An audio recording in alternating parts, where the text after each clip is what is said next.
Sometimes the smallest acts of bravery can change the course of history. In the heart of Seattle, veteran firefighter James Morgan thought he was just doing his job when he charged into a collapsing building to save what appeared to be an ordinary dog trapped in the attic. For 5 years, that rescue remained just another story in his 20-year career, until a mysterious scientist arrived at his firehouse in a sleek black SUV. What the scientist revealed would turn James's world upside down. That small dog wasn't just a beloved pet, but the last living specimen of an extinct species, its genetics holding the key to preserving countless endangered animals. But as corporate vultures and ruthless poachers circle closer, one question remains. Can a simple firefighter protect a discovery that could change the future of wildlife forever? Before we jump back in, tell us where you're tuning in from, and if this story touches you, make sure you're subscribed, because tomorrow I've saved something extra special for you. The morning sun painted Seattle's Fire Station 23 in shades of amber as James Morgan polished his old fire helmet, his weathered fingers tracing the scratches and scars earned over 2 decades of service. At 48, he'd seen enough blazes to know that fire never played favorites, never followed rules. The helmet, a testament to countless rescues, sat like a silent guardian on his locker shelf. Cap's at it again. Mike Rodriguez, the station's youngest firefighter, called out with a grin, "That helmet's gonna blind us all one of these days." James smiled, setting the helmet aside. "When you've worn one as long as I have, kid, it becomes more than just equipment. It becomes a reminder." The familiar aroma of Carlos's legendary firehouse chili wafted through the station, mixing with the scent of clean gear and freshly waxed trucks. Tuesday mornings were always like this: routine checks, equipment maintenance, and the promise of Carlos's cooking. "Think we'll get through lunch this time?" Rodriguez asked, knowing full well that uninterrupted meals were a luxury in their line of work. James was about to answer when the alarm shattered the morning calm. The dispatcher's voice crackled through the speakers. "Structure fire reported at 1879 Victorian Place. Multiple calls received. Possible occupants trapped." In seconds, the station transformed from peaceful routine to controlled chaos. James grabbed his helmet, its familiar weight settling on his head as he slid down the pole and rushed to Engine 23. The morning sun disappeared behind thick clouds as they pulled out of the station, sirens wailing through the streets of the Ravenna neighborhood. "Victorian Place," Lieutenant Sarah Chen radioed from the truck behind them. "That's one of those restored heritage homes. Lot of old wood, probably no modern fire barriers." James nodded grimly. Heritage homes were beautiful pieces of history, but in firefighting terms, they were death traps waiting to happen. "Rodriguez, Jenkins, you're on the hydrant. Chen, take the rear entrance with Torres. Wallace and Martinez, you're with me on primary search." The scene that greeted them made James's heart sink. Smoke poured from the upper windows of a 3-story Victorian masterpiece, its gingerbread trim and ornate details now framing an inferno. Neighbors gathered on the street, pointing and shouting about someone still inside. An elderly woman in a bathrobe rushed toward them, her face streaked with tears. "Please, you have to help. Mrs. Abernathy, she's still in there with her dog. 2nd floor, maybe the attic." James quickly established command, coordinating with dispatch for additional units while organizing his team. The fire had already breached the roof, sending hungry flames toward the morning sky. Time was running out. Martinez, Wallace, mask. "Up, we're going in hot." James checked his own air supply and radio. 20 years of experience told him this would be a tough one. The old wood would burn fast and hot, and the historic architecture meant a maze of corridors and hidden spaces. They entered through the front door, the heat hitting them like a wall, despite their gear. The grand staircase, once a showcase of Victorian craftsmanship, now creaked ominously under their boots. Smoke churned above them, thick and black, hiding the ornate ceiling. "Fire department! Call out!" James's voice boomed through his mask as they methodically cleared the first floor. The heat intensified as they climbed to the second level, where flames licked through the walls, revealing the house's skeleton through gaps in the burning wallpaper. "Mrs. Abernathy!" Wallace called out, his voice barely audible over the fires. A roar, a distant bark answered from somewhere above them. "The attic!" James shouted, already moving toward the narrow stairs. "Wallace, Martinez, finish clearing this floor. I'm checking up top." The attic stairs protested under his weight, each step a gamble between solid wood and fire-weakened boards. The smoke was thicker here, reducing visibility to almost nothing. Another bark, closer now, guided him forward. Through the dark haze, James caught glimpses of old trunks and furniture draped in sheets, creating ghostly shapes in the gloom. The temperature was climbing rapidly. The roof could go any minute. His radio crackled. "Cap, get out of there. The roof's about to collapse." But another bark, desperate and close, made his decision for him. James Morgan had never left anyone behind, human or animal, and he wasn't about to start now. He crawled forward, following the sound, his knees finding every uneven board in the ancient flooring. Then he saw it. A shape huddled in the furthest corner under what looked like an old desk. The dog's eyes reflected his flashlight, and for a moment James could have sworn they held something more than animal fear. Something almost human. A thunderous crack from above made his decision urgent. "Come on, buddy," he coaxed, reaching for the trembling animal. "Let's get you out of here." The dog, surprisingly, didn't resist. It moved toward him with an almost uncanny understanding, and as James scooped it into his arms, he noticed something odd about its features. Something he couldn't quite place in the chaos of the moment. They made it to the attic stairs, just as the roof began to give way. James half ran, half fell down the steps, the dog clutched tightly against his chest. The heat was unbearable now, and his air supply was running dangerously low. "Cap's coming out!" he managed to radio, his breath ragged. "North side, second floor." The next few moments were a blur of heat, smoke, and instinct. James remembered the sharp crack of timber giving way above him, the sudden rush of cool air as he burst through a window onto the ladder truck's platform, and the collective gasp of relief from the crowd below. As soon as they reached the ground, the dog squirmed free from his arms and disappeared into the gathering crowd. James tried to follow, but a sudden wave of dizziness forced him to his knees. The last thing he saw before his colleagues rushed to his aid was a glimpse of an unusual tail disappearing around the corner. A tail unlike any he'd seen before. Within minutes, the roof collapsed completely, sending a shower of sparks into the cloudy sky. As James sat on the bumper of Engine 23, breathing from an oxygen mask, he had no way of knowing that this routine call would set in motion events that would change not only his life, but the future of an entire species. In the smoky aftermath of the Victorian house fire, James Morgan couldn't shake the image of those strange eyes in the attic. The adrenaline was wearing off, leaving him with questions that nagged at his professional instincts. He'd rescued dozens of animals over his career, but something about this one was different. "Found something you might want to see, Cap," Rodriguez called out, jogging over with an object in his gloved hand. It was a collar, singed and weathered, its metal tag partially melted. James took it, turning it over in his hands. The leather was unusual. Not the typical pet store variety, but something more exotic, with intricate patterns barely visible beneath the soot. "Any sign of the dog?" James asked, his throat still raw from the smoke. Rodriguez shook his head. "Animal control's looking, but it's like it vanished. Mrs. Abernathy's pretty upset, keeps saying something about protecting the bloodline, whatever that means." James frowned, examining the collar more closely. The tag bore no name, just a series of numbers and what looked like a scientific symbol. Before he could investigate further, the incident commander called him over for debriefing.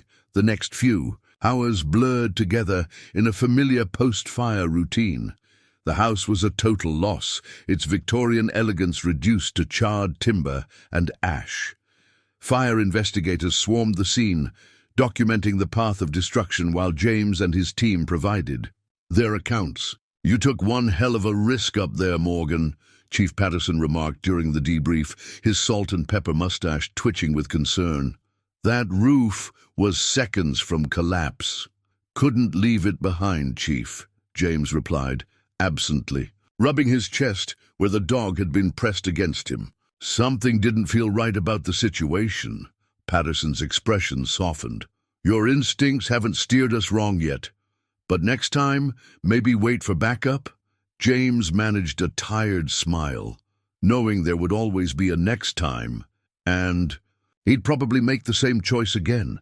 It was who he was, who they all were. Sometimes the job wasn't about following protocol. It was about following your gut. As the sun climbed higher, casting long shadows through the lingering smoke, James noticed a group of people he didn't recognize taking photographs of the scene. They weren't press or fire investigators. Their equipment was too sophisticated, their manner too purposeful. When they spotted him watching, they quickly packed up and disappeared into a black sedan. "Lieutenant Chen," James called out to Sarah, who was supervising the cleanup. "Did you get a look at those people just now? The ones with the cameras?" Chen shook her head. "Insurance adjusters, maybe. There was a woman earlier asking weird questions about the dog you rescued. Wanted to know if we'd documented any unusual characteristics." James pulled the singed collar from his pocket, studying it again. The numbers caught the morning light, and he realized they formed a sequence that looked like a genetic code. His daughter Sarah, a veterinarian, had shown him similar notations in her research papers. "Cap," Wallace's voice cut through his thoughts. "We found something in the attic debris. Among the charred remains of the desk where he'd found the dog, they discovered a locked metal box, remarkably intact. The department would need to log it as evidence, but not before James noticed the symbol on its lid, the same one from the collar. Mrs. Abernathy was nowhere to be found when they tried to return the collar. Her neighbors said she'd left in a hurry with some men in suits, taking only a small suitcase and her laptop. The whole situation felt off, like puzzle pieces that didn't quite fit together. Back at the station, James couldn't focus on his incident report. The image of the dog's eyes kept returning, intelligent, almost knowing. He'd seen fear in animals' eyes before, but this was different. This was understanding. "You look like you've seen a ghost," Carlos commented, sliding a fresh cup of coffee across the desk. The chili from this morning sat untouched in the kitchen, forgotten in the day's chaos. "Maybe I have," James murmured, pulling up the station's database of recent calls. He searched for other incidents involving Mrs. Abernathy or her address, but found nothing. It was as if she'd appeared out of nowhere with her mysterious dog. That evening, as James finally headed home, he spotted another black sedan parked across from the station. It pulled away as soon as he noticed it, but not before he caught a glimpse of sophisticated camera equipment in the back seat. His phone buzzed. A text from his daughter, Sarah. "Dad, you need to see this. That dog you rescued today. It's blood." Work would be impossible in any known canine species. James stared at the message, the pieces starting to click together. The strange eyes, the genetic code on the collar, Mrs. Abernathy's disappearance, the mysterious observers. Whatever he'd carried out of that attic was more than just a dog. He saved the singed collar in his locker, wrapping it carefully in a clean cloth. Something told him he'd be seeing it again. In 20 years of firefighting, he'd learned to trust his instincts, and right now they were screaming that this was just the beginning. As he drove home through Seattle's rainy streets, James couldn't shake the feeling that he'd become part of something much bigger than a routine rescue. The weight of the day's events pressed down on him, along with the nagging certainty that somewhere out there, a remarkable creature was either being protected or pursued, and he might be the only one who could recognize it if he saw those extraordinary eyes again. The late evening news would report it as just another tragic house fire, but James Morgan knew better. In his line of work, he'd learned that sometimes the real story wasn't in what burned, but in what survived the flames. And something told him that this survivor would change everything. The yellowed newspaper clipping hung in James Morgan's office. Its headline faded but still legible. Local hero firefighter risks all in dramatic rescue. He rarely looked at it anymore. But on quiet nights like this, when rain drummed against the station windows, his mind drifted back to that strange morning 5 years ago. Now a captain, James stood before a fresh crop of recruits, his salt and pepper, hair testament to the years between then and now. "Fire doesn't care about your plans," he told them, pacing slowly across the training room. "It doesn't care about your experience. The moment you think you've seen it all is the moment you become dangerous." A familiar bark echoed from somewhere outside, making him pause mid-sentence. It happened sometimes. Phantom sounds that transported him back to that Victorian attic. His daughter Sarah had never found another blood sample like the one she'd tested that day, and the mysterious observers had vanished as quickly as they'd appeared. "Captain Morgan," one of the recruits raised her hand. "Is it true what they say about the extinct dog you rescued?" James smiled wearily. The story had become station legend, growing more elaborate with each retelling. Some claimed the dog had spoken to him in the attic. Others swore it had helped guide them both to safety. The truth was strange enough without embellishment. "What I found that day," he replied carefully, "was a reminder that not everything in this world fits into neat little boxes." Sometimes the station doorbell interrupted him. Through the glass, James saw a sleek black SUV parked outside, its windows tinted against the Seattle drizzle. His heart skipped a beat as memories flooded back. "Take 5, he told the recruits, already moving toward the door. Rodriguez, now a lieutenant himself, caught his eye from across the room. They both remembered. The man waiting in the reception area wore an expensive charcoal suit that seemed at odds with his weathered face and calloused hands. "Captain Morgan?" His voice carried a slight accent, perhaps Eastern European.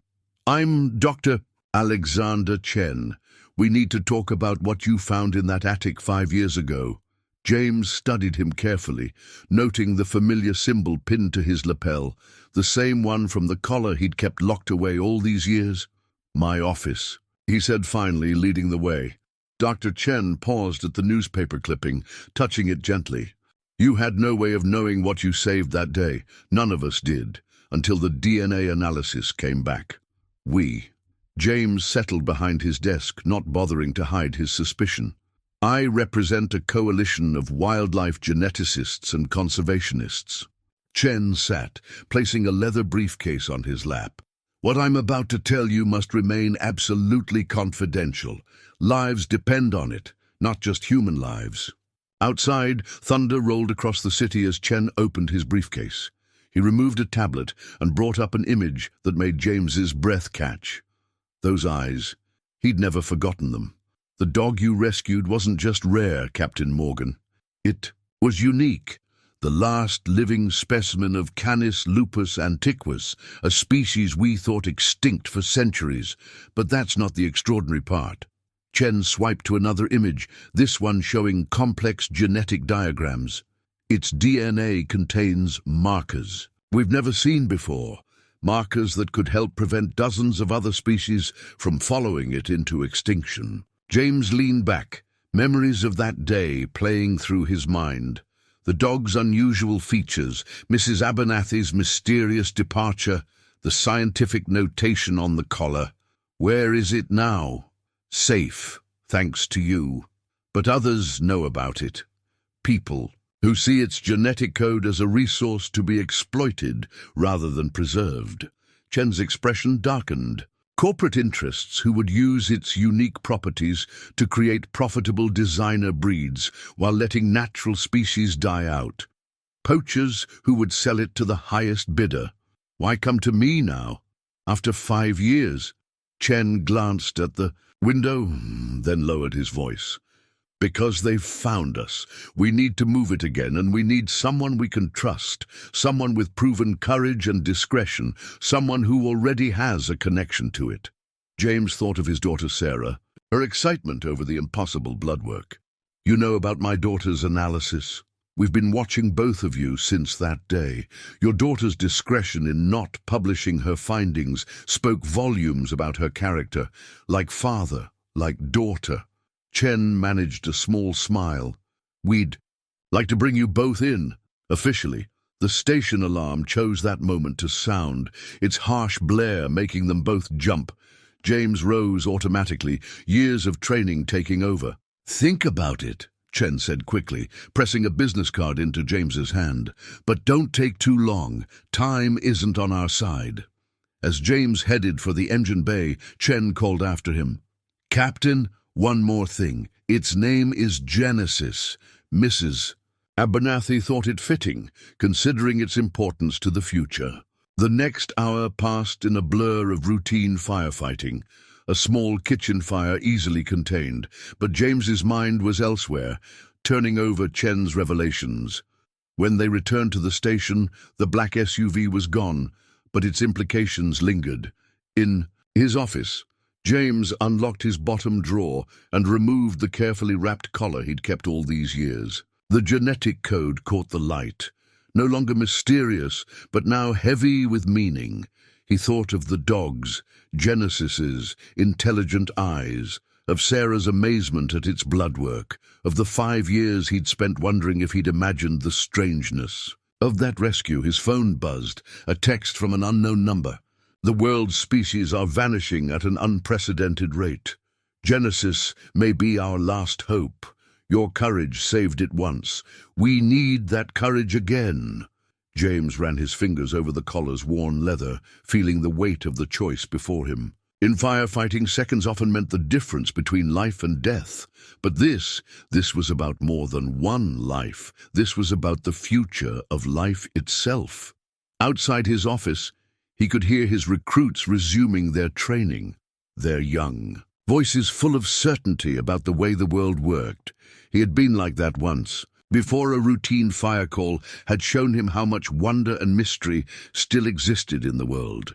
The collar felt warm in his hands, like it had in those first moments after the rescue. Some things, he realized, never stop being part of your story, no matter how many years passed. Some rescues never really ended.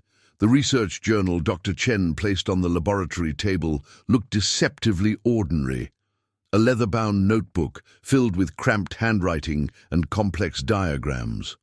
But as James turned its pages, he felt like he was reading a document that could reshape the future of life on Earth.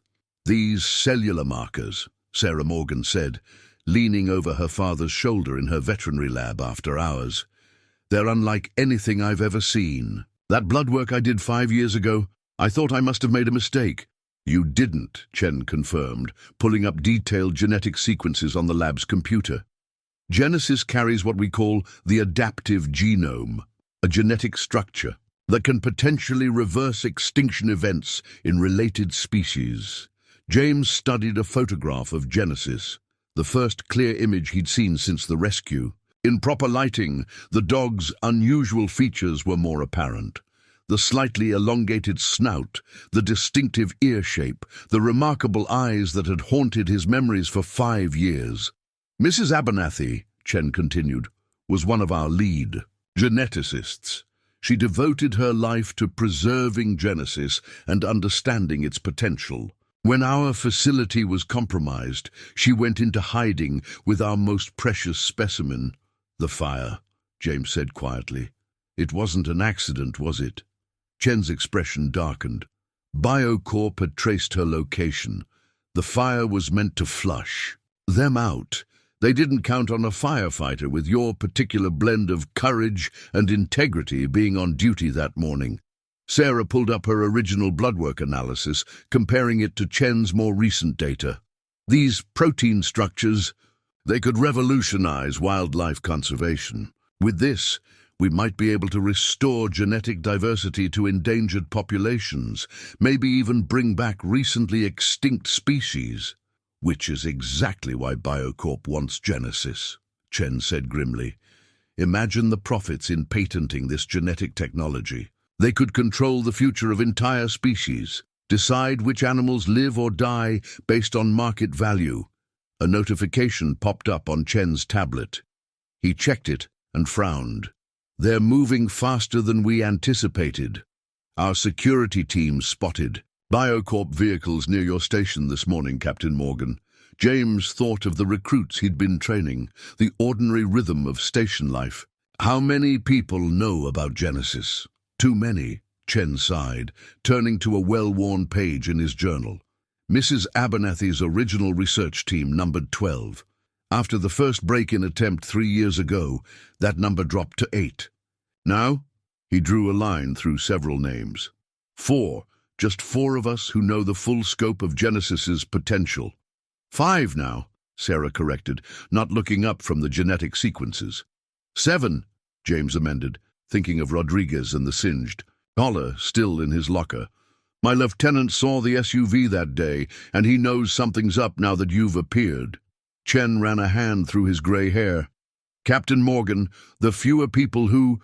I trust Rodriguez with my life, James cut in. In our line of work, that's not just a saying. A comfortable silence fell as Chen considered this, broken only by the soft hum of laboratory equipment. Sarah continued studying the genetic data, her expression shifting between wonder and concern.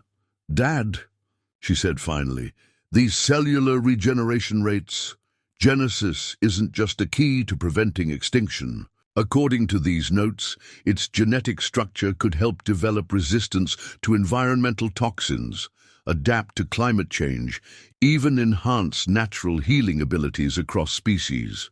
Which makes it valuable beyond measure, Chen added, to the right people, or the wrong ones.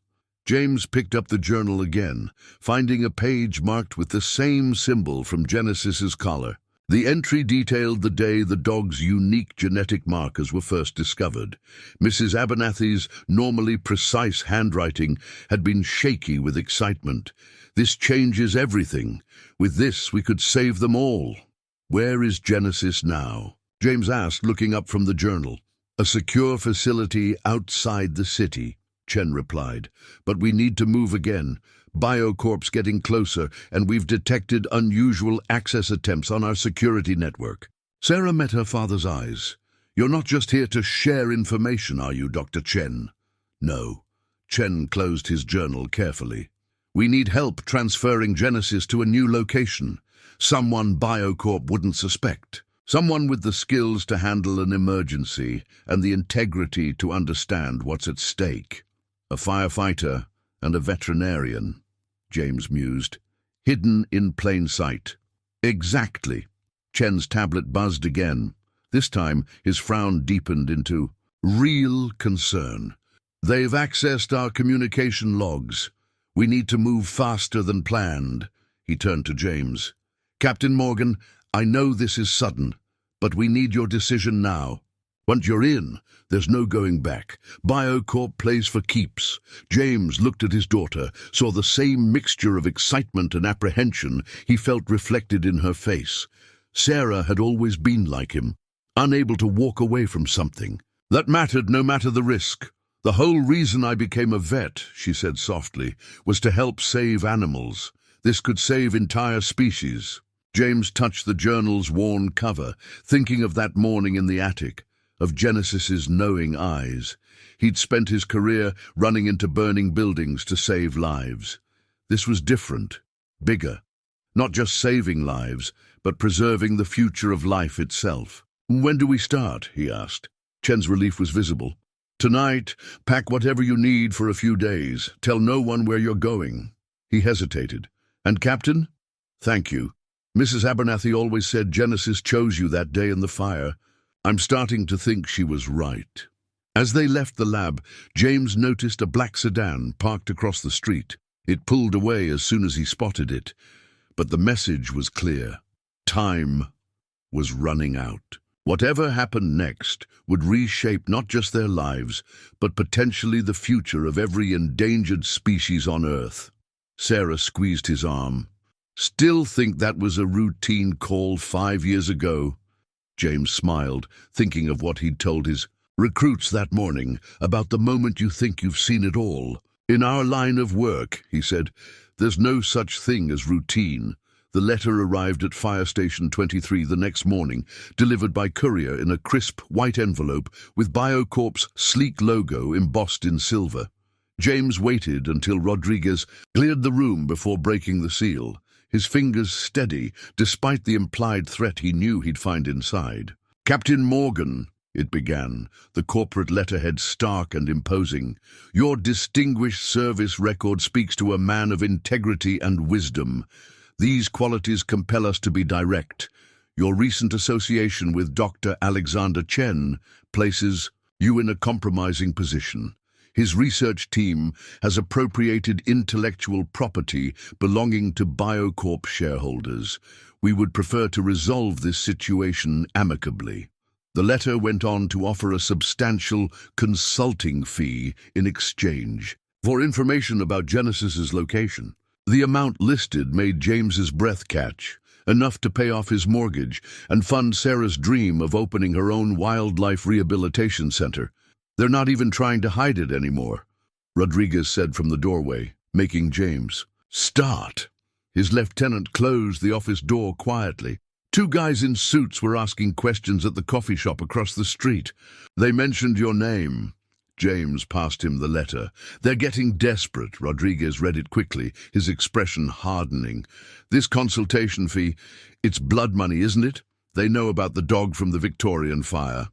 Genesis, James corrected, surprising himself with the protective edge in his voice. Its name is Genesis. A soft knock interrupted them. Sarah stood in the doorway, her face pale. Dad, we have a problem. Someone broke into my lab last night after we left. They took all my genetic research files. James's phone buzzed. A text from Chen. Safe house compromised. Moving Genesis now. Need immediate assistance. Come alone. It's starting, James muttered, grabbing his jacket. He turned to Rodriguez. I need you to cover for me with the chief. Rodriguez held up a hand. Wait, whatever this is, you're not doing it alone. I've watched your back for 15 years, Cap. That doesn't change just because we're dealing with corporate thugs instead of fires. Sarah stepped forward. He's right, Dad. We need help. Chen's message said to come alone, but that's exactly what BioCorp would want, to isolate us. James studied his daughter's determined face, so much like her mother's when she'd set her mind to something. Then he looked at Rodriguez, remembering countless fires they'd fought together, the absolute trust built over years of putting their lives in each other's hands. Okay, he decided. But first, you both need to understand what we're really dealing with. He pulled Chen's journal from his desk drawer, along with the singed collar he'd kept all these years. This goes way beyond corporate espionage. For the next 20 minutes, he briefed them on everything Chen had revealed about Genesis's genetic potential and BioCorp's intentions. Rodriguez whistled softly when James described the adaptive genome's capabilities. So, this dog could basically save endangered species worldwide, he said, and BioCorp wants to patent the technology. Control it, Sarah corrected. They decide which species are profitable enough to save. Natural selection replaced by market forces. James's phone buzzed again, another text from Chen containing coordinates and a single word. Hurry! We need a plan, Rodriguez said, years of tactical training kicking in. They'll be watching your vehicles, Sarah smiled grimly. Good thing I borrowed the clinic's mobile veterinary unit this morning. Nobody questions a vet making house calls. And I've got the perfect cover for you, Cap, Rodriguez added. Remember Mrs. Chen's cat stuck in that tree on Maple Street? The call just came in again. James nodded, understanding. A routine call, nothing to interest BioCorp's watchers. How long can you buy me? Long enough, just... Rodriguez hesitated. Watch your back. Corporate types play by different rules than fires do. Another knock at the door made them all tense, but it was just Wallace with the morning reports. As he left, though, James noticed something odd about his walking pattern. the slight bulge of a phone recording in his pocket. "We've got a leak," he said quietly once Wallace was gone. "He's recording us." Rodriguez swore softly. "Wallace transferred here 3 months ago, right around when the suit started showing up." "Then we do this now?" Sarah insisted. "Before, they can set up whatever trap they're planning." James retrieved one more item from his desk, a sealed envelope he'd prepared after meeting Chen. "If anything happens to me, get this to Chief Patterson. It explains everything." Outside, Seattle's perpetual drizzle had turned into a real downpour. James could see 2 sedans parked strategically on the street, their occupants trying too hard to look casual. The weight of the threatening letter seemed to burn in his pocket, its promises of wealth and warnings of consequences equally hollow. "Sarah, take the back exit through the maintenance bay," he instructed. "Rodriguez, make that call about Mrs. Chen's cat official. I want it in the system." "What about you?" Sarah asked, her professional calm slipping for just a moment. James smiled, touching the collar in his pocket. "I'm going to give our friends out there exactly what they expect, a dedicated fire captain responding to a routine call." As they split up, each heading to their assigned positions, James felt the familiar surge of pre-mission focus. The stakes were different, but the essentials were the same. Protect life, prevent harm, trust your team. He thought of Genesis's remarkable eyes, of Mrs. Abernathy's passionate notes about saving endangered species, of Chen's quiet dedication to protecting this miracle of evolution. Against that, BioCorp's threats and promises meant nothing. The threatening letter crackled in his pocket as he donned his turnout gear, not because he needed it, but because that's what anyone watching would expect. As he climbed into the fire engine, he caught a glimpse of Wallace speaking urgently into his phone. "Time to see what you're really made of," James muttered, not sure if he was talking to BioCorp, Wallace, or himself. The engine's siren split the rain-soaked morning as he pulled out, headed not for Mrs. Chen's fictional cat, but for a rendezvous that could determine the future of countless species. In his rearview mirror, one of the sedans pulled out to follow him. James smiled grimly. Let them come. They were about to learn what every fire had taught him over the years. Sometimes the most dangerous situations were the ones that looked routine. The old brass key felt heavy in James's hand as he pulled up. To his family's cabin in the Cascade foothills. 3 generations of Morgans had used this key, each adding their own memories to the remote sanctuary. Now it would serve a purpose his grandfather could never have imagined. He'd lost his BioCorp tail 40 minutes ago, using every back road and detour trick he'd learned in 2 decades of emergency response driving. The fire engine was safely stored in a predetermined location, and he'd switched to Sarah's veterinary van for the final approach. Chen's vehicle was already parked behind the cabin, carefully positioned to be invisible from the access road. James found him inside with Genesis, the dog alert but calm, those remarkable eyes tracking every movement with uncanny intelligence. "Captain Morgan," Chen breathed in relief. "We had to leave everything behind at the other facility. They came with lawyers and private security, all perfectly legal on paper." "Sarah's on her way with medical supplies," James replied, securing the perimeter. The cabin was well-maintained but deliberately rustic-looking, perfect for staying off the grid. "Rodriguez is running interference at the station. We've identified at least 1 BioCorp plant in our ranks." Genesis padded over to James, pressing against his leg with surprising familiarity. Up close, the dog's unusual features were even more apparent. The slightly iridescent fur, the enlarged cranial cavity, the way it seemed to analyze rather than merely observe. "It remembers you," Chen said softly. "From the fire. We've discovered Genesis has remarkable memory capabilities, possibly linked to enhanced neural development from the adaptive genome." James knelt, letting Genesis sniff his hand. The dog's nose was warm and dry, unlike any canine he'd encountered in his years of rescue work. "How much does it understand?" "More than we know." Mrs. Abernathy believed Genesis could comprehend complex situations, maybe even abstract concepts. The implications for cognitive evolution. A twig snapped outside. Genesis's ears pricked up a full second before James heard the sound of approaching vehicles. "Back door," James whispered, already moving. "There's a hidden trail my grandfather used for hunting, goes up into the hills." They slipped out, just as headlights swept across the cabin's front windows. James glimpsed multiple SUVs and men with professional-grade tactical gear, not Biocorp's corporate security, but something more dangerous. "Poachers," Chen explained as they hurried up the trail. "Freelancers who've learned about Genesis. They'll sell to the highest bidder. Biocorp, private collectors, underground research facilities."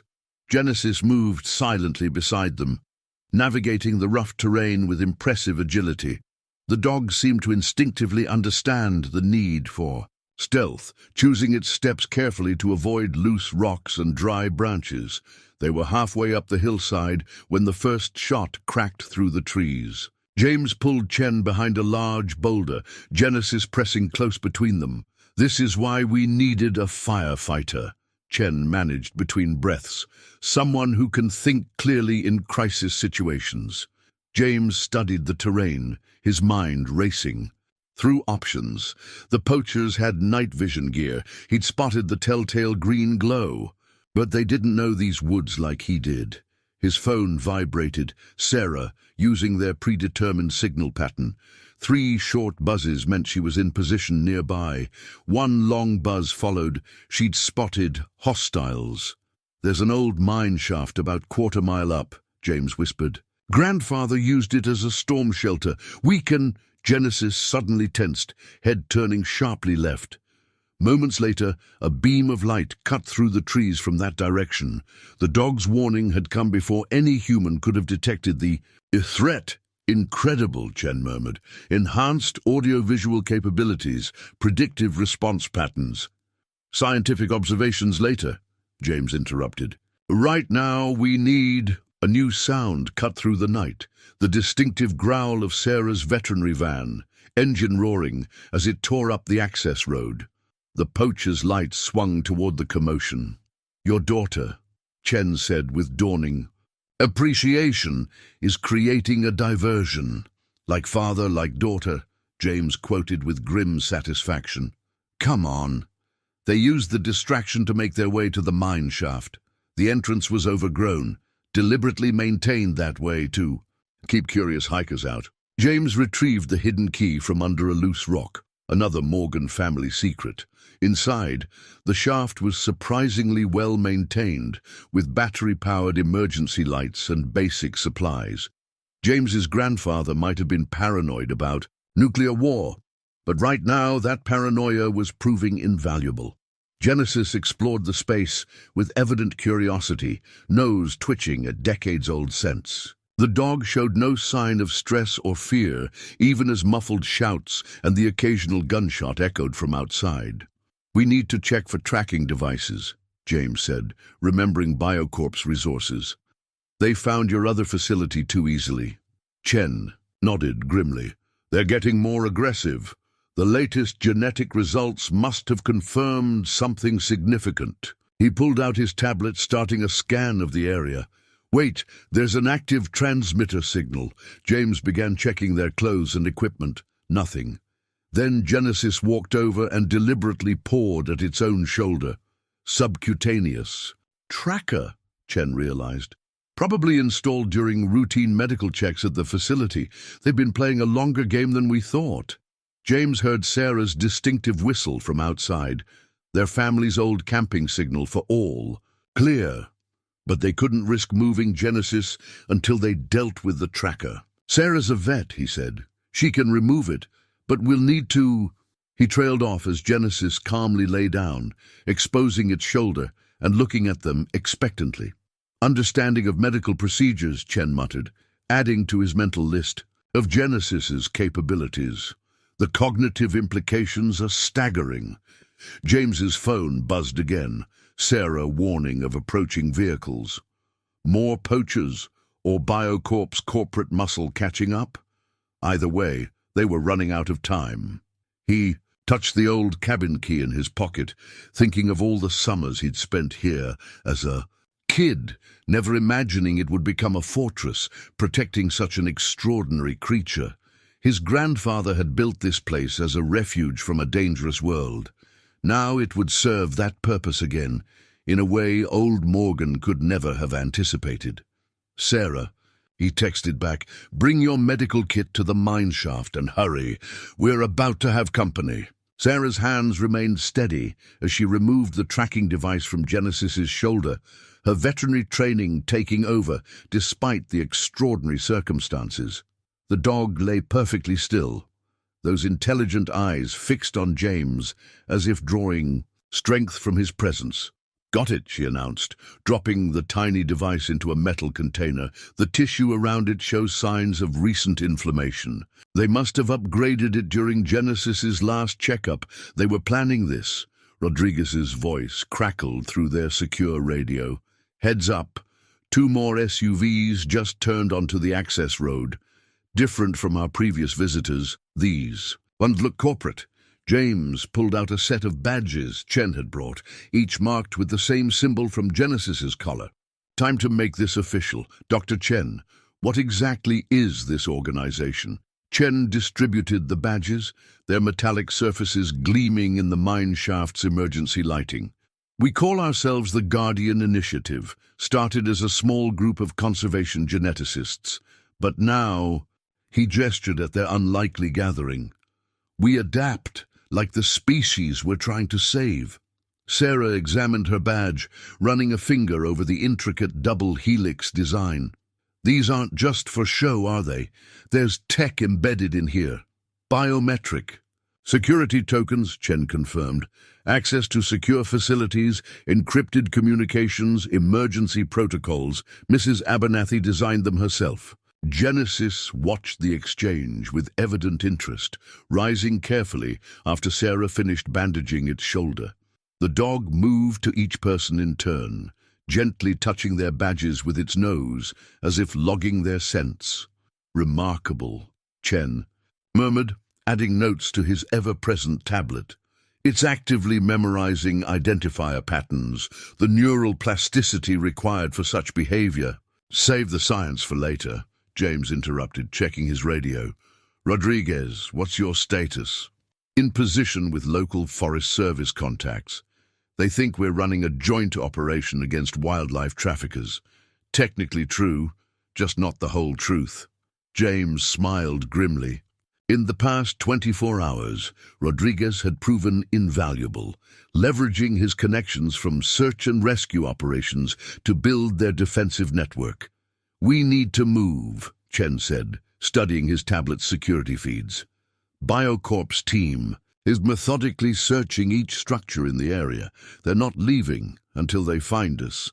Sarah packed her medical kit with practiced efficiency. "The clinic's mobile surgery unit is hidden half a mile north, fully equipped off-grid power system. We can use it as a temporary base while Genesis recovers." "Too obvious," James countered. "They'll be watching for medical vehicles, knowing Genesis might need treatment." He turned to Chen. "What about Guardian Initiative facilities?" "Compromised. Biocorp's legal team is systematic. They're using environmental inspection warrants, health code reviews, anything to gain access. We need something completely off their radar." Genesis suddenly lifted its head, ears forward. Moments later, they heard engines approaching from a new direction. "Back exit," James whispered, leading them deeper into the mine shaft. "Grandfather mapped these tunnels during the Cold War. There's a surface exit that comes out near Miller's Creek." They moved quietly through the darkness, Genesis navigating the uneven ground with uncanny precision. James noticed how the dog deliberately positioned itself between them and potential danger, its protective instincts as enhanced as its other capabilities. "Your badges," Chen explained as they walked, "contain emergency protocols. If we're separated, they'll help you find secure rally points. Trust them like you trust each other." Sarah's badge suddenly vibrated, displaying a topographical map with a pulsing marker. "It's showing some kind of structure near the creek." Old Fire Watch Station. Rodriguez's voice came through their radios. Decommissioned years ago, but the tower's still solid, perfect visibility of the surrounding area. James remembered the tower from his grandfather's stories. Remote, defensible, and officially abandoned. Good thinking, Rodriguez. Thank your grandfather, Rodriguez replied. Found it in his old Forestry Service records. Man thought of everything. They emerged from the mine shaft into pre-dawn darkness. Genesis froze, nose working the air, then relaxed. The area was clear. We need to split up, James decided. They're expecting a group. Sarah, take Genesis and Chen to the tower. Rodriguez will guide you. I'll head back to the cabin, make it look like we fled in a different direction. No, Genesis pressed against. His leg, a low whine conveying clear disagreement. The dog's eyes held that uncanny intelligence as it looked from James to Sarah to Chen.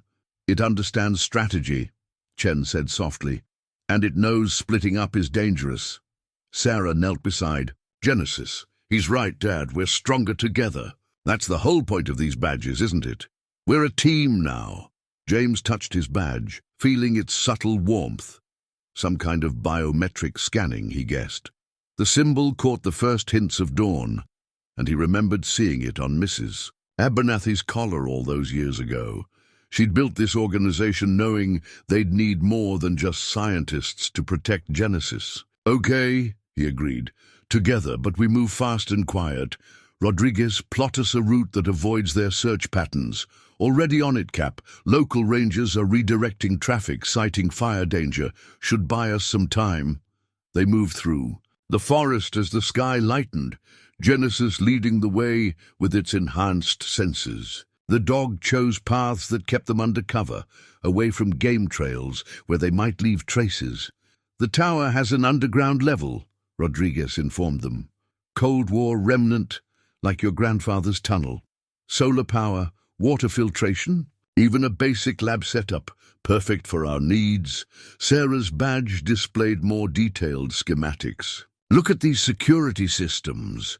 Mrs. Abernathy didn't just plan for Genesis's protection, she built an entire infrastructure for it. She knew what was coming, Chen said quietly. BioCorp's interest, the poachers, all of it. The Guardian Initiative wasn't created just to study Genesis, but to protect everything it represents, the future of natural selection itself. James watched Genesis pick another hidden path, marveling at the dog's tactical awareness. Every hour revealed new aspects of its capabilities, new reasons why both BioCorp and the poachers would never stop hunting it. Their badges pulsed in unison as they approached the tower, confirming their shared purpose. They were no longer just a firefighter, a veterinarian, a scientist, and a remarkable dog. They were guardians now, protecting not just a single unique creature, but the very principle of natural evolution against those who would control it for profit. The Fire Watch tower emerged from the morning mist, its weathered frame belying its hidden strengths, much like their hastily assembled team. As they approached the concealed entrance, James realized that every step of his career, every rescue, every life or death decision, had been preparing him for this moment.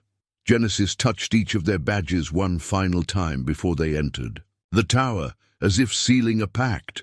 Together they would protect the future of life itself, their badges marking them as the last line of defense between corporate greed and nature's right to evolve on its own terms. The security camera footage played on Chen's tablet in stark black and white, documenting the moment everything changed. James watched the silent scene unfold again. 3 armed men approaching the tower's hidden entrance, their movements betraying professional military training. Genesis had alerted them 4 minutes before the cameras picked up any movement. "Stop there," Sarah said, pointing to a frame. "That hand signal, it's the same one Wallace used at the station." James nodded grimly. "Military contractor, probably ex-special forces like our facility guard." He didn't say former guard. They were all trying not to think about how the man's body had been found after the attack. The footage continued, Genesis herding everyone to the secure lower level moments before the first explosion. The dog's precognitive abilities had saved their lives, but the cost had been steep. They knew exactly where to hit us, Rodriguez said through their secure channel, his voice tight with anger. Someone gave them our blueprints. On screen, the attackers moved with practiced efficiency, using shaped charges on what should have been hidden access points. Only Genesis's last-minute warning and the tower's Cold War-era reinforcements had prevented a disaster. Watch their equipment, Chen pointed to a specific frame. That's not poacher gear. Those are Biocorp tactical units, the same ones they use for corporate security at their research facilities. Sarah cleaned Genesis's superficial wounds from their escape, her hands gentle but her expression hard. They're not even pretending anymore, using mercenaries, risking civilian casualties. Because they're desperate, James finished. Whatever Genesis showed in those last tests, it scared them enough to abandon subtlety. The dog lifted its head at the sound of its name, those remarkable eyes reflecting an understanding that still amazed them. During the attack, Genesis had done more than warn them. It had actively worked to protect them, leading the mercenaries away from their position before doubling back through paths too small for humans to follow. They'll try again, Chen said, quietly, stopping the footage on a frame showing the mercenaries' retreat. And next time they'll be better prepared. James studied the final images, his firefighters' training catching details others might miss. Look at their fallback pattern. They're not just military trained, they're local.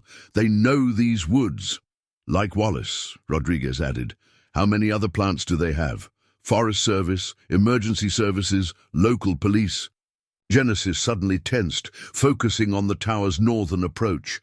Seconds later, their badges vibrated in warning, movement detected at the perimeter. Multiple vehicles, Sarah reported, checking the live feeds. But they're not trying to hide this time. James moved to the reinforced window. 3 black SUVs approached openly, flying Biocorp's corporate colors. A white flag fluttered from the lead vehicle's antenna. They want to talk, Chen said, his voice heavy with doubt. After trying to kill us. No, James corrected, watching Genesis's reaction. The dog remained alert but not alarmed, suggesting these visitors, while not friendly, weren't an immediate threat. They want to negotiate. The attack failed, so they're trying a different approach. Sarah checked her medical supplies, a habit from tense situations. We know what they want. Genesis isn't some patentable technology. It's a living creature that could save countless species, which makes it priceless. Rodriguez added through the radio, and people will do anything for something priceless. Genesis moved to each of them in turn, touching their badges with its nose as it had done when the team first formed. But this time, James sensed something different in the gesture, not just recognition, but preparation. They're here, Chen announced as the SUVs stopped at the tower's base. What's our move? James looked at Genesis, seeing not just determination in those extraordinary eyes, but strategy. The dog wasn't just some passive specimen to be protected. It was a full partner in its own defense. We listen, he decided. We learn. And we remember that they're not the only ones who can set traps. The sound of car doors opening echoed through the morning air. Their first real confrontation with Biocorp was about to begin, and the security footage of what happened next would document either their greatest victory or their fatal mistake. The encrypted USB drive sat between them on the tower's planning table like a live grenade. They'd found it hidden in Wallace's locker during Rodriguez's sweep of the station, tucked behind a false panel with military precision. It's triple encrypted, Chen said, his tablet connected to the drive. But the encryption method matches Biocorp's internal protocols. Mrs. Abernathy documented them before she went into hiding. James watched Genesis circle the room restlessly. The dog had been agitated since their visitors departed, leaving behind thinly veiled threats and a formal acquisition offer that fooled no one. Something about the encounter had disturbed Genesis's enhanced senses. "There," Sarah announced as the drive's contents finally decoded.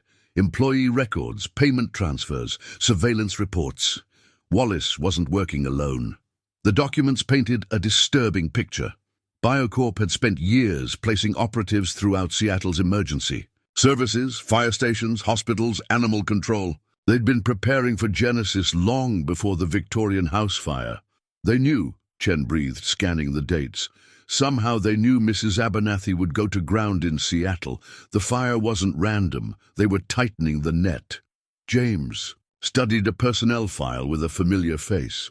"Dr. Harris from your clinic, Sarah, the one who helped with Genesis's blood work." "A plant," she finished, her voice tight. "That's how they got the latest test results. I trusted him." Genesis approached the table, those remarkable eyes fixed on the screen displaying a network of infiltrators. The dog's ears flattened as one particular image appeared, a senior ranger who'd helped coordinate their wildlife trafficking cover story. "Good boy," Rodriguez said through their secure channel. "I'll have our Forest Service contacts pull back, switch to direct communication."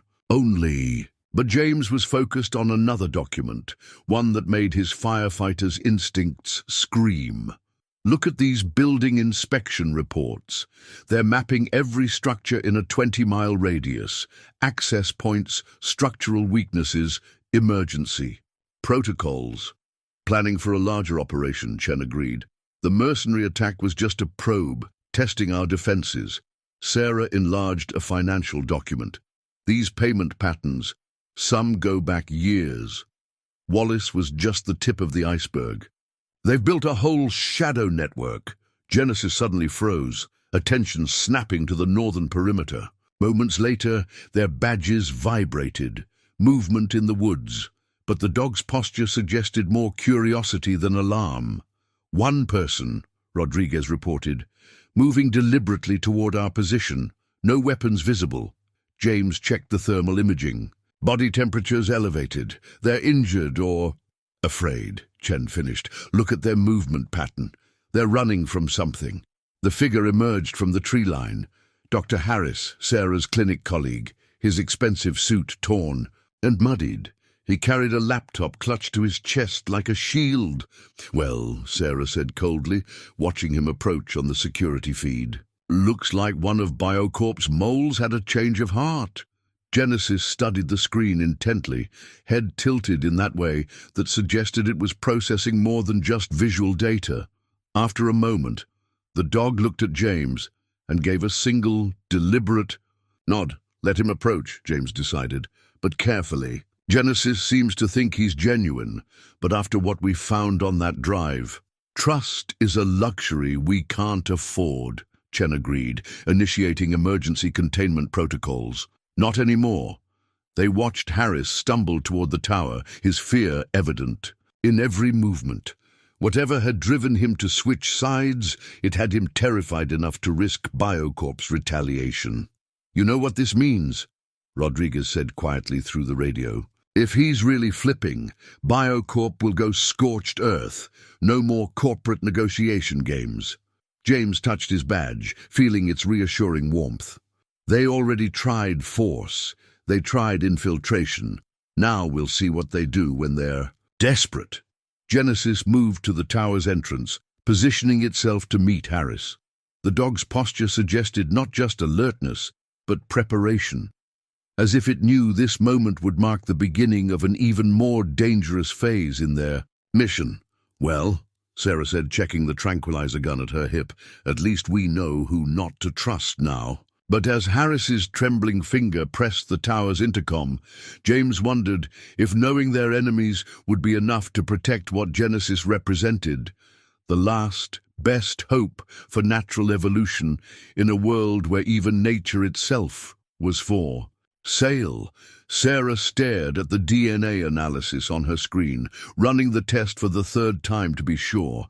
In the tower's makeshift lab, Genesis sat calmly beside her, as if aware of the magnitude of what they'd just discovered. "Dad!" she called out, her voice tight with excitement and worry. "Dr. Chen, you need to see this." James and Chen hurried over from their interrogation of Dr. Harris, who sat under Rodriguez's remote surveillance in the tower's secure room. The defector had brought valuable intelligence. But this was something else entirely. Look at these. Protein structures. Sarah pointed to the complex molecular chains displayed in the analysis. When I treated Genesis's wounds from the mercenary attack, I noticed they were healing unusually fast, so I ran a deep cellular scan. Chen leaned in, his scientific detachment cracking as he processed the data. This isn't just adaptive evolution. This is active genetic modification, Sarah finished. Genesis isn't just carrying genetic solutions for endangered species. It can actively alter its own DNA in response to environmental threats. And not just physical threats. Look at these. Neural patterns. James watched Genesis watching them, those extraordinary eyes seeming to confirm every revelation. It's been learning from us, not just observing, but actually evolving, Chen breathed. In real time. The enhanced intelligence, the tactical awareness, the ability to process complex situations. It's not just trained behavior. Genesis is actively adapting its cognitive capabilities to match its challenges. Sarah pulled up another screen of data. That's not all. These markers here, they suggest Genesis could potentially transfer this adaptive capability to other species. Not just preserve endangered animals, but help them evolve defenses against extinction-level threats. Climate change, Chen realized. Habitat loss. Environmental. Toxins. Genesis could help species adapt fast enough to survive them. Genesis stood, touching its nose to the DNA display as if acknowledging its own remarkable nature. The dog's fur shimmered slightly in the lab lights, another sign of its continuous subtle adaptations. This is why Biocorp's so desperate, James said quietly. Forget designer pets or conservation projects. With this, they could control the future of evolution itself. Sarah's hands trembled slightly as she saved the analysis. It's worse than that. Look at the degradation rates on these protein chains. Genesis isn't just unique, it's the only window we have into this evolutionary mechanism. If anything happens to it, the capability dies too, Chen finished grimly, and with it, the hope of saving countless species from extinction. Genesis suddenly tensed, ears forward. Moments later, their badges vibrated with an urgent alert from Rodriguez. Multiple vehicles. Approaching. Military grade. They're not even trying to hide now. James moved to the window. Armored trucks were rolling up the access road, their Biocorp logos a thin veneer over obvious tactical equipment. In the morning light, he could see troops deploying with professional precision. Harris warned us they'd come in force, Chen said, quickly backing up Sarah's discovery to secure servers. They must have realized he defected. No, James watched. Genesis's alert but calm demeanor. They don't know about Harris. This is about timing. They just lost their inside operators, and they know we're onto something big about Genesis. Sarah quickly administered a mild sedative to their prisoner. Harris said they have government contracts in the works. If Genesis can really accelerate evolution, then Biocorp would have power over which species survive the coming environmental crashes. Chen concluded. They could literally shape the future of life on Earth. Genesis moved to the center of the lab, its bearing almost regal. In the weeks since the fire station, they'd all seen the dog's remarkable intelligence grow, its capabilities expand. Now they understood why. Sarah, James said quietly, back up everything. Rodriguez, initiate evacuation protocol 3. There. Not getting Genesis, not now that we know what's really at stake. The sound of helicopters joined the growing chorus of engines outside. Biocorp was done with surgical strikes and corporate espionage. This would be a siege, and somewhere in the approaching army of mercenaries and corporate soldiers James knew was Wallace, the traitor who'd started this all, now ready to finish it. The tower's original building plans sprawled across the planning. table, their yellowed edges marked with James's grandfather's meticulous notes. But it was Genesis who drew their attention, systematically touching specific points on the blueprints with its nose, identifying vulnerabilities and opportunities they hadn't even considered.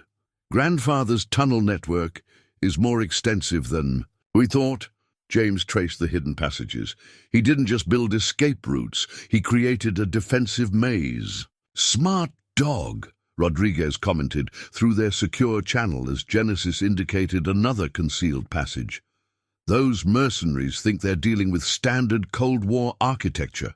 They have no idea what your grandfather really built here. Sarah finished packing her mobile lab equipment, carefully preserving the DNA samples that proved Genesis's extraordinary abilities.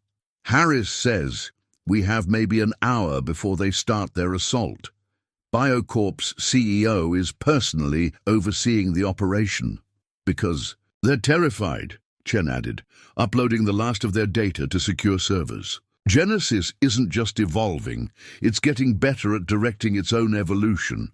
The tactical awareness, the problem-solving abilities, it's accelerating. James watched Genesis study the blueprints again, those remarkable eyes processing information with almost human comprehension. No, he corrected himself, beyond human. The dog wasn't just learning their strategies, it was improving on them. They'll expect us to run, James said, his firefighter's training combining with years of tactical experience. To use the tunnels as an escape route, but we're not running this time. Genesis's tail wagged once. Approval. The dog had already figured out his plan. Classic bait and switch, Rodriguez caught on. Make them think they've pushed us into a desperate evacuation, while we actually control their approach route, Sarah finished, understanding dawning. Grandfather's tunnels aren't just for escape. They're a funnel. Chen spread out the tactical overlay, marking BioCorp's positions. They have us surrounded, but they're positioned exactly where we'd want them for this to work. Because Genesis knew, James said quietly.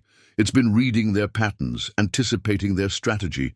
Everything from its position during the first attack to its reaction to Harris. It's been setting this up all along. Genesis confirmed this with another deliberate tail wag, then padded over to their prisoners' holding room. Through the security feed, they watched Harris stir from his sedated state. He'll talk, Sarah said. Once they realize he's helped us, BioCorp will burn him. His only chance is with us. We'll need his access codes, Chen agreed, and his knowledge of their tactical protocols. James studied the building plans one last time, his grandfather's notes taking on new meaning. The old man hadn't just been paranoid, he'd been brilliant. Every apparent weakness in the tower's design was actually a carefully crafted trap. Rodriguez, are your Forest Service contacts in position? Ready and waiting, Cap. As far as BioCorp knows, they're still our enemies. Perfect for a surprise flanking action. Genesis moved to each of them in turn, touching their badges with its nose. But this time James noticed something different, a slight shimmer in the air around the dog, like heat waves on hot asphalt. It's preparing too, Chen said softly, checking his instruments. The protein chains in its cellular structure are reconfiguring. It's literally evolving for combat conditions. Sarah checked her medical kit one final time. How long until they move? A distant helicopter thundered overhead. Genesis's ears twitched, processing information they couldn't begin to detect. Soon, James said, watching BioCorp's forces tighten their perimeter. They'll start with a show of force, trying to intimidate us into surrendering. When that fails, they'll come in hard and fast. Let them come. Rodriguez's voice was grim. Your grandfather built this place to withstand an army. Let's show them why. Genesis took up its position by the main entrance, its bearing almost regal. The dog's evolutionary capabilities had shown them what was possible when nature was allowed to adapt on its own terms. Now they would show BioCorp what happened when they tried to control that power. Remember, James said as they moved to their positions, we're not just protecting Genesis anymore. We're protecting the future of natural evolution itself. The first warning shots echoed through the valley. The siege of the fire tower was about to begin. The hidden camera feed showed Dr. Harris pacing his secure room, his movements growing more agitated as the sound of gunfire intensified outside. James watched the live footage from the command center, something about the prisoner's behavior triggering his veteran firefighter's instincts. "Something's wrong," he muttered. "Genesis, what do you—" But the dog was already moving, racing toward Harris's room with urgent purpose. Before James could follow, the tower's lights went dark. "Backup power's not engaging," Sarah's voice crackled through their badges. "Someone's corrupted the system from inside." The hidden camera switched to infrared, just in time to capture Harris pulling a device from his shoe heel, a signal jammer they'd missed in their search. But that wasn't what made James's blood run cold. It was the familiar hand signal Harris used, identical to Wallace's.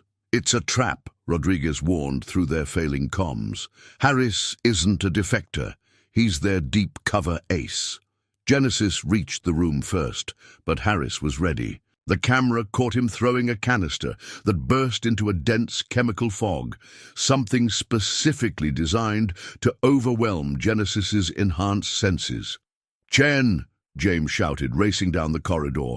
"Lock down the lab. Sarah, secure the DNA samples." But Harris had planned for everything. As the tower's security systems failed one by one, the camera feed showed other hidden devices activating, specialized equipment smuggled in through the one person they'd thought was on their side. "Hello, Genesis."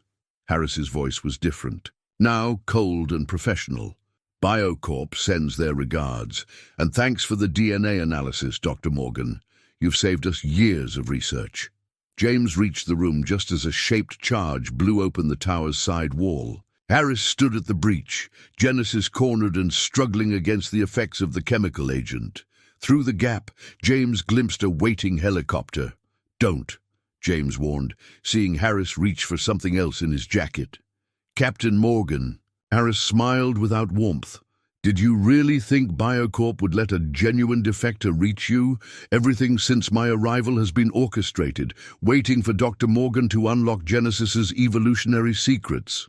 The dog snarled, fighting through the chemical's effects. But its movements were uncoordinated, its extraordinary senses compromised. "The prototype containment system." Chen's voice was weak through their failing comms. "He's activated it somehow.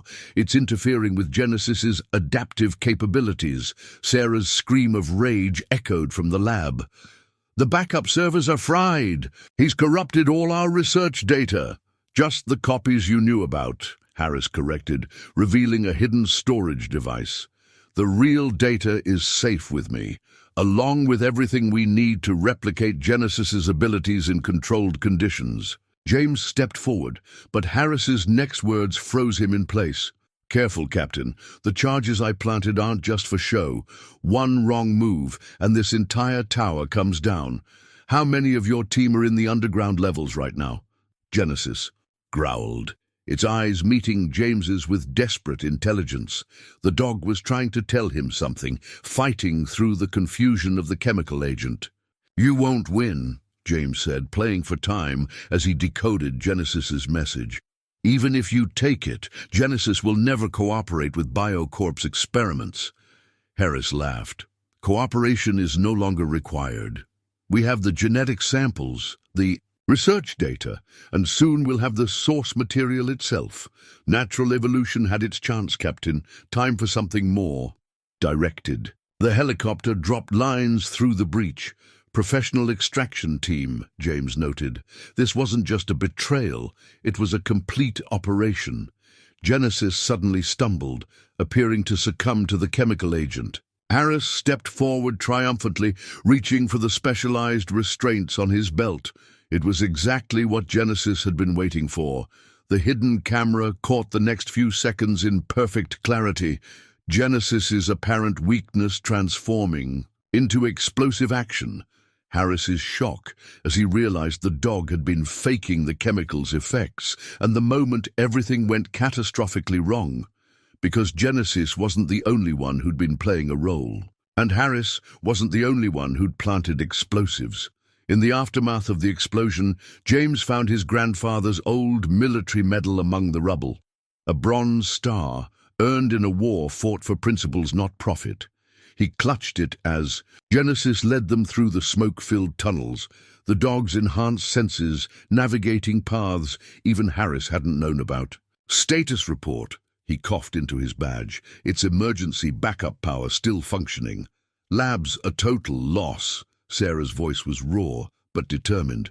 But Harris didn't know about the samples I hid in my medical kit. Classic misdirection. I learned it from Genesis. The dog's tail wagged once at this, even as it guided them deeper into the tunnel network. Despite the chaos, Genesis moved with purpose, as if executing a plan long in preparation. Rodriguez here, their comms crackled. Forest Service teams are engaging Biocorp's perimeter forces. They bought Harris's extraction story. They don't know we made it out. Chen? James called out. Alive, the scientist answered. And Harris was wrong about the data. Genesis showed me something remarkable just before the attack.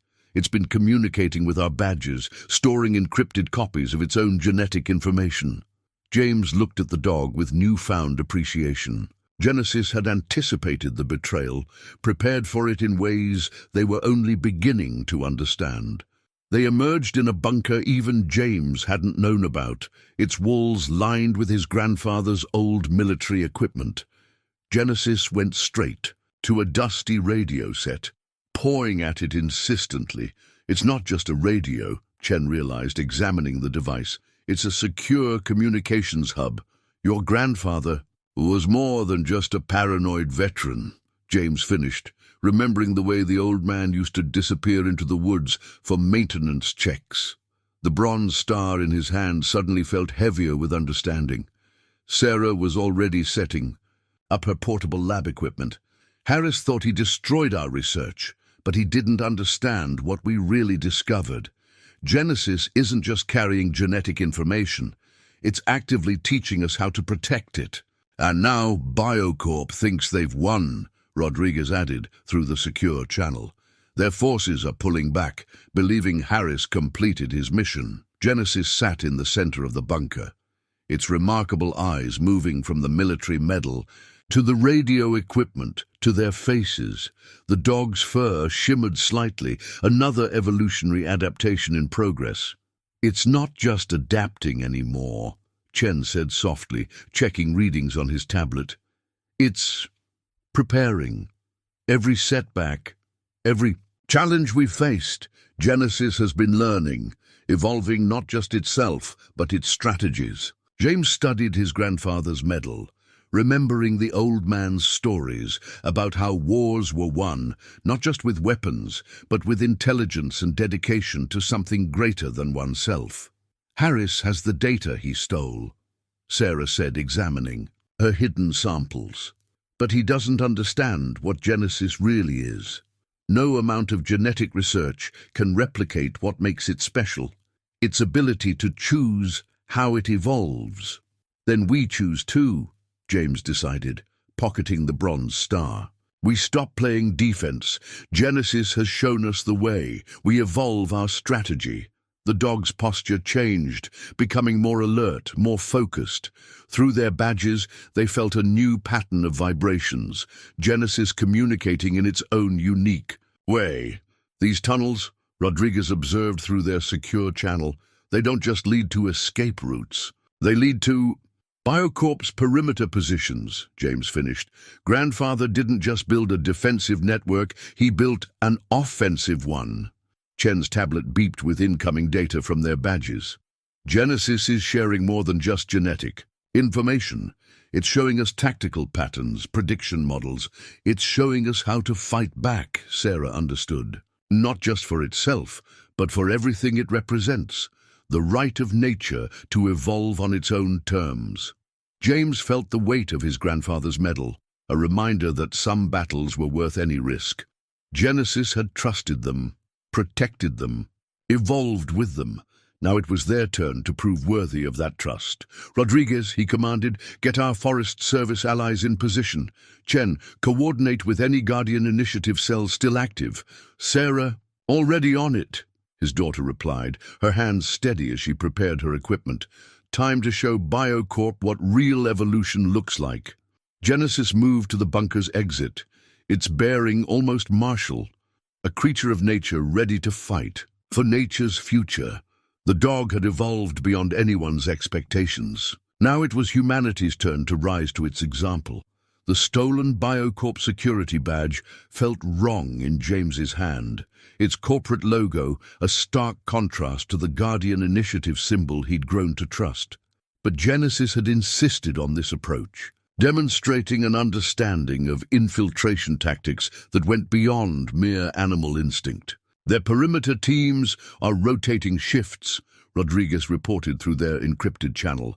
Harris's successful extraction has them relaxed, overconfident.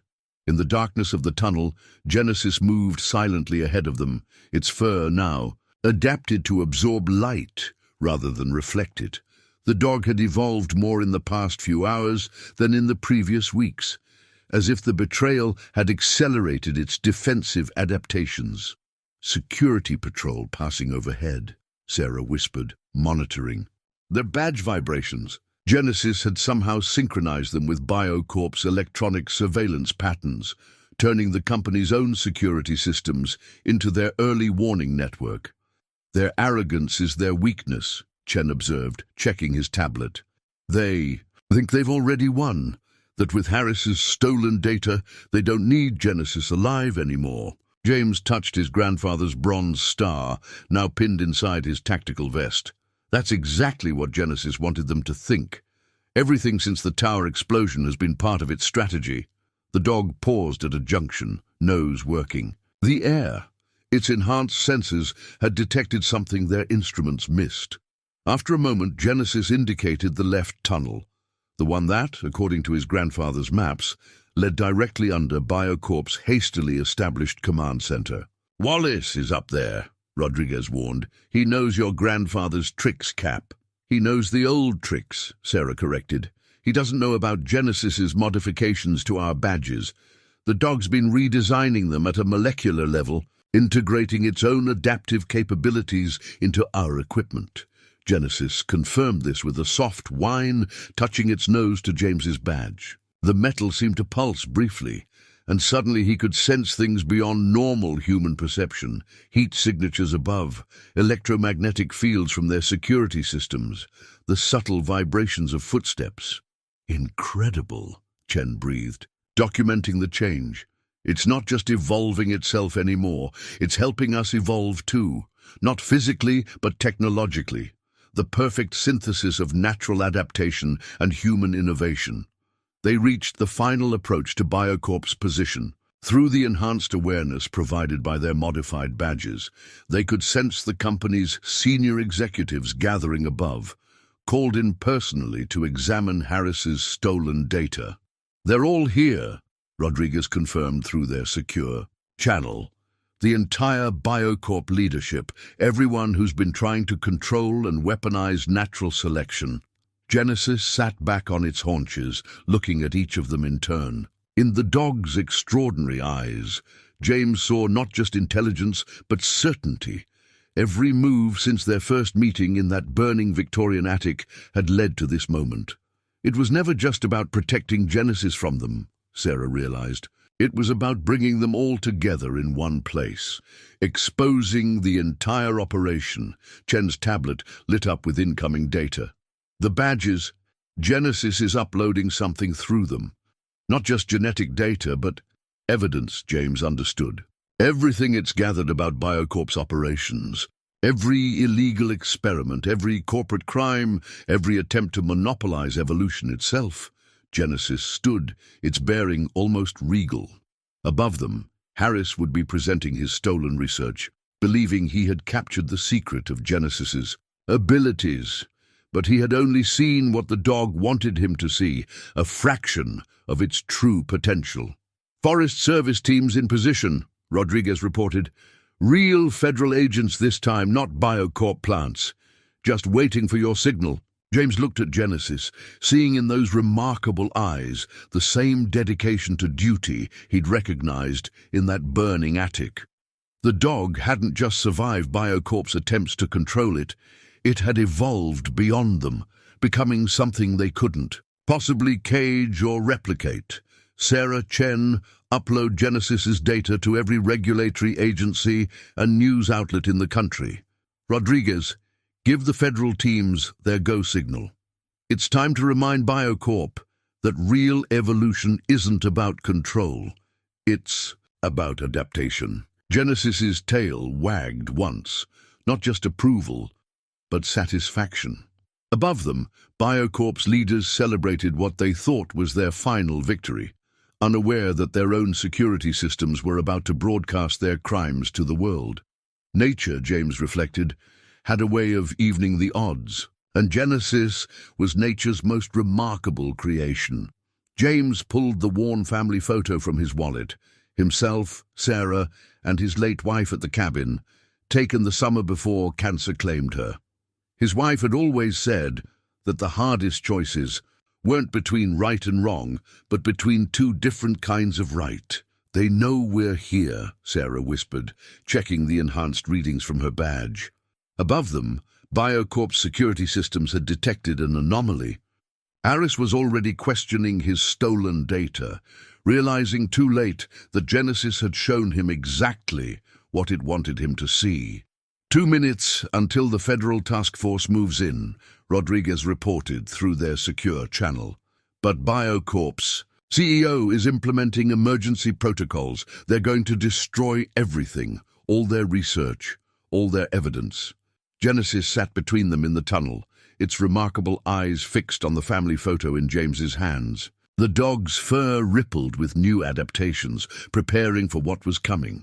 But there was something else in its gaze. A question, a choice being offered. Wait, Chen said suddenly, studying his tablet. These readings. Genesis isn't just planning to expose Biocorp. It's going to demonstrate its abilities in front of their entire leadership, show them exactly what they've been trying to control. That kind of display would prove everything, Sarah understood. Not just to law enforcement, but to the world. Irrefutable evidence of Genesis's importance to natural evolution. And paint a target on its back forever, James added quietly. Every corporation, every government agency would never stop hunting it. Genesis nosed the family photo gently, drawing their attention to the cabin in the background. Through their enhanced badges, they felt rather than heard the dog's message. There was another way. The cabin's conservation land, Sarah realized. Protected, off-limits to development. Where Genesis could live freely, Chen continued. Continue its evolution naturally, without becoming a public spectacle or a corporate asset. But that would mean letting Biocorp's leadership escape exposure, Rodriguez finished through the comm. Maybe even continue their work elsewhere.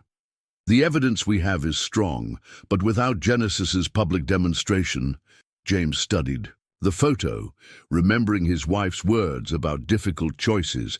Genesis had led them here, had orchestrated everything to this moment. But now it was offering them a choice, justice or freedom, exposure or protection. They're starting there. A data purge, Chen reported urgently.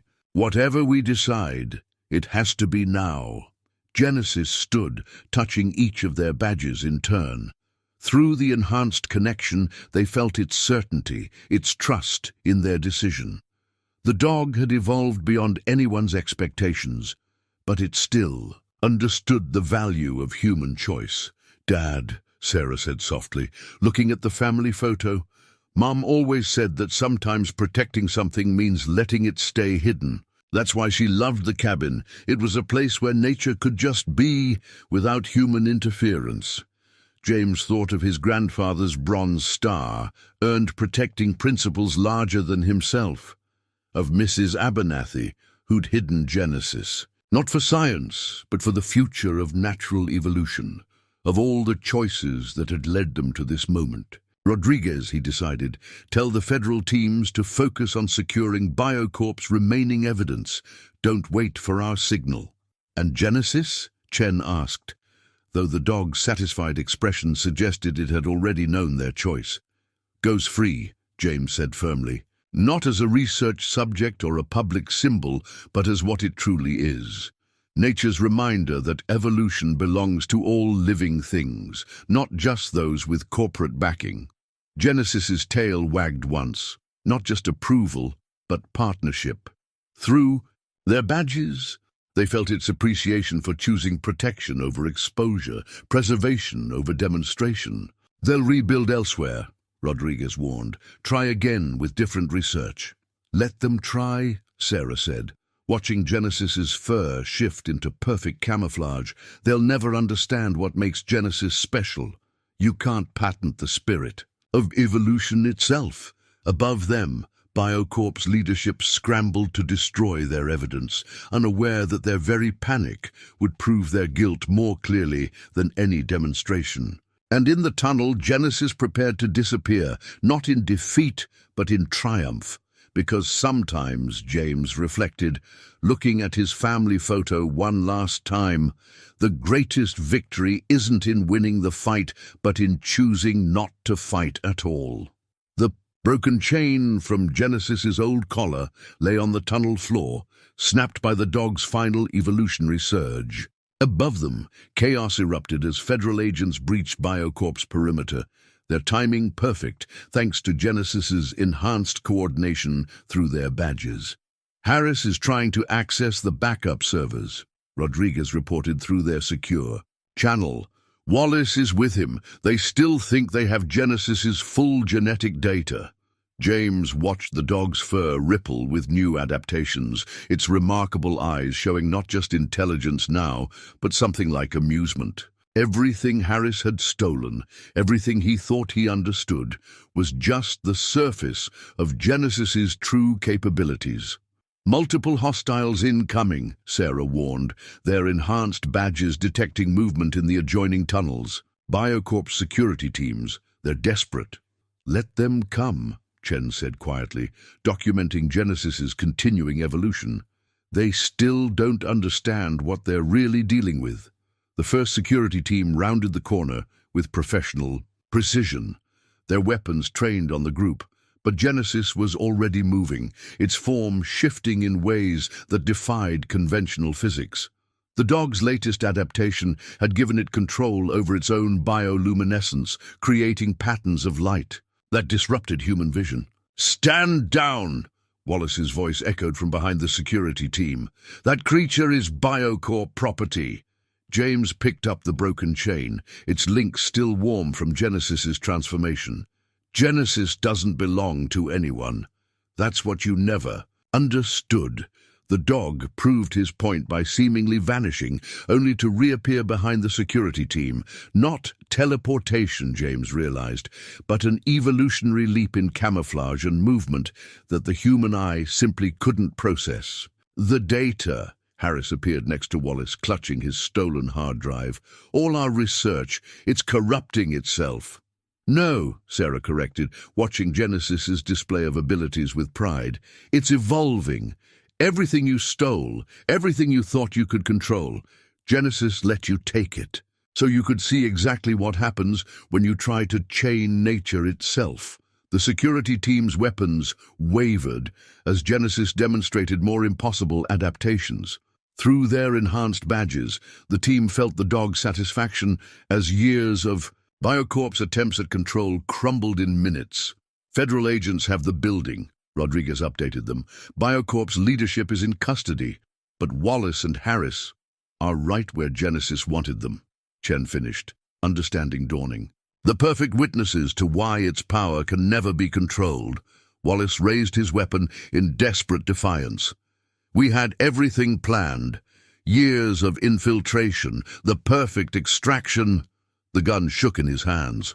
What are you? Genesis's only response was to evolve once more, its form embodying nature's answer to human arrogance. The broken chain glowed briefly as the dog's energy field passed through it, destroying the last trace of Biocorp's attempt at ownership. "It's not a what," James said quietly. "Genesis is a who. A being that chose to trust us instead of letting. You control it. That's the difference you never grasped." Harris's hard drive sparked and died as Genesis's influence reached it through their modified badges. Years of illegal research, attempts to weaponize evolution itself, reduced to silicon ash. "Federal team incoming," Rodriguez warned. "Time to disappear." Genesis moved to each of them in turn, touching their badges one final time. Through the connection, they felt its gratitude, its satisfaction, and its farewell. The dog had shown them what evolution truly meant. Not dominance, but adaptation. Not control, but cooperation. "You can't just let it go," Wallace protested, as Genesis prepared to vanish. "The potential, the applications, are not yours to decide," Sarah finished firmly. "Genesis is teaching us that evolution belongs to all living things, not just those with the biggest research budget."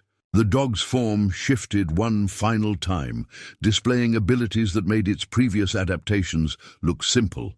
As federal agents rushed into the tunnel, Genesis disappeared, not in defeat or retreat, but in triumph. The broken chain remained as testament to its liberation, proof that nature's power could be witnessed but never contained. Wallace and Harris slumped in surrender as agents surrounded them, their years of corporate espionage ending not with a victory, but with the ultimate demonstration of why their mission had always been doomed to fail. Because Genesis had shown them all, true evolution can never be chained. 5 months later, James found the new collar tag on his cabin's porch, its surface shimmering with the same iridescence as Genesis's fur. No chain attached, just the tag, marked with the Guardian Initiative symbol and left like a calling card. "Another visit?" Sarah asked, joining him on the porch with 2 cups of coffee. The mountain air was crisp with autumn, and somewhere in the protected wilderness around them, Genesis roamed free. "Third this month," James smiled, turning the tag over. Like their badges, it seemed to pulse with subtle energy, checking on us, making sure we're still protecting its territory. The aftermath of Biocorp's downfall had been quieter than expected. The corporation's leadership faced charges of corporate espionage and environmental crimes. Their illegal research program exposed without ever revealing Genesis's true nature. Wallace and Harris had tried to explain what they'd witnessed in the tunnel, but their stories of impossible evolutionary abilities were dismissed as desperate attempts to avoid prosecution. "Chen called this morning," Sarah said, sipping her coffee. "The Guardian Initiative is expanding. More scientists, more firefighters, more people committed to letting nature evolve on its own terms. Genesis inspired something bigger than itself." Their badges, still enhanced by Genesis's final modifications, picked up familiar energy patterns from the surrounding forest. Not the dog itself, but traces of its passage, its continuing evolution, leaving subtle signatures they'd learned to recognize. "Rodriguez says there are stories," James mused, "spreading through the fire service and forest ranger communities. Tales of impossible rescues, of wildlife behaving with extraordinary intelligence, of nature finding new ways to adapt and survive. Genesis's influence spreading," Sarah nodded. "Not through Biocorp's forced engineering, but through natural connection, the way it was always meant to be." The tag glowed warmly in James's hand, responding to something only it could sense. Their badges picked up new data, Genesis sharing more discoveries, more evolutionary innovations, but always in ways that couldn't be captured or controlled. "Mom would have loved this," Sarah said softly, touching the family photo James still carried. "Seeing nature protect itself, evolve on its own terms." From the forest came a distant sound. Not quite a bark, not quite a song, but something in between. Genesis's voice had evolved like everything else about it, becoming something uniquely its own. James picked up his grandfather's bronze star, now mounted beside the cabin's door. The old man had built this sanctuary believing in the need to protect, something greater than himself. He could never have imagined just how right he would be. "You know," Sarah said, watching the sunrise paint the mountains, "some would say we failed. We didn't capture Genesis's abilities, didn't unlock the secrets of directed evolution." "No," James agreed, pocketing the new tag like the gift it was. "We did something better. We proved that some things aren't meant to be unlocked. They're meant to be witnessed, protected, and set free." Their badges pulsed one final time as Genesis's presence faded into the wilderness. Not goodbye, but see you soon. The dog had taught them that evolution wasn't about reaching a final form, but about the endless possibility of becoming something new. And somewhere in the protected mountains, nature's most remarkable creation continued to evolve, free and unchained, showing anyone who knew how to look that the future of life on Earth belonged not to those who would control it, but to those who would let it grow wild and wonderful and free.